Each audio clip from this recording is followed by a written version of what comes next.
Tu prends une stratégie, une méthodologie, une façon de faire de l'e-commerce et tu l'appliques tout droit, comme un robot.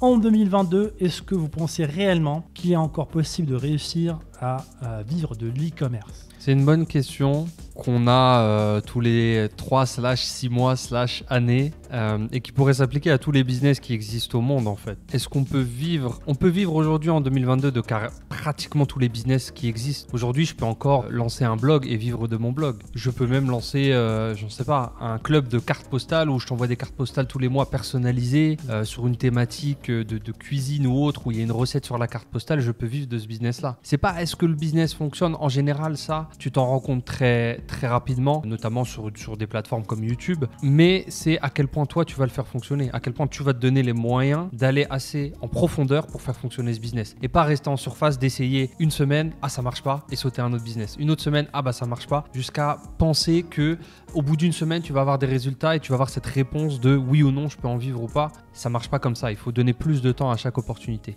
et il faut choisir selon moi une opportunité. Ouais, clairement l'e-commerce ça marche en 2022 et ça marchera toujours en fait, et comme tu as dit, ce business là ne fait que évoluer, il faut juste évoluer avec en fait, il faut pas rester figé dans des anciennes méthodes, des anciennes approches, ça évolue, il faut évoluer avec et ceux qui évoluent vont être récompensés. Je vous donne un exemple, lorsque nous on a commencé, par exemple moi quand j'ai commencé avec des pages Facebook, j'ai créé des pages Facebook gratuites où je pouvais poster du contenu et je pouvais facilement faire grossir ces pages là. Aujourd'hui c'est beaucoup plus compliqué de faire ça sur des pages Facebook, donc l'erreur que vous pouvez faire c'est faire ça aujourd'hui en 2022 et ça va pas marcher parce que cette méthode là elle marche plus.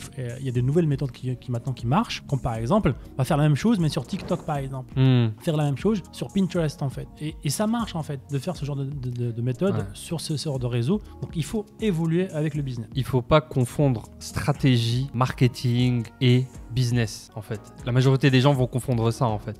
Ils vont dire bah tu vois Facebook ça marche plus donc le dropshipping ça marche plus. Alors oui, Facebook a été une stratégie à part entière du dropshipping à l'époque, mais de tout business.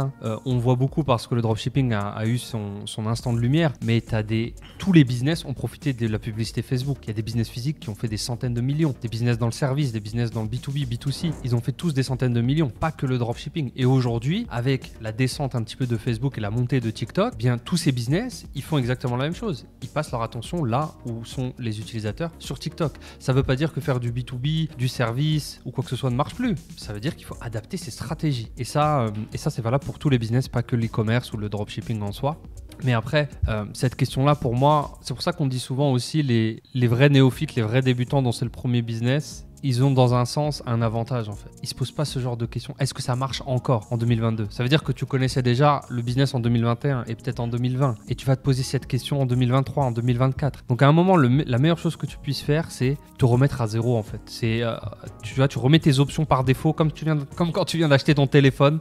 T'enlèves tout, t'oublies tout. Ce que tu as vu sur les YouTube, les machins, tu prends une stratégie, une méthodologie, une façon de faire de l'e-commerce et tu l'appliques tout droit, comme un robot, tout droit. Tu te poses pas de questions, tu te donnes 3 à 6 mois et tu vas à fond, mais vraiment à fond. Et là, on va pouvoir discuter de est-ce que ça fonctionne pour moi, avec mon profil, avec ce que je souhaite, avec le temps que j'ai, l'affinité que j'ai avec le business. Mais trop d'informations, ça c'est aussi le challenge d'aujourd'hui. L'avantage qu'on avait avant, c'est c'était un avantage / un inconvénient. Il y avait tellement peu d'informations qu'on devait creuser comme des malades pour en trouver, mais il y en avait tellement peu que t'en trouvais une, tu l'appliquais, tu te posais même pas de questions.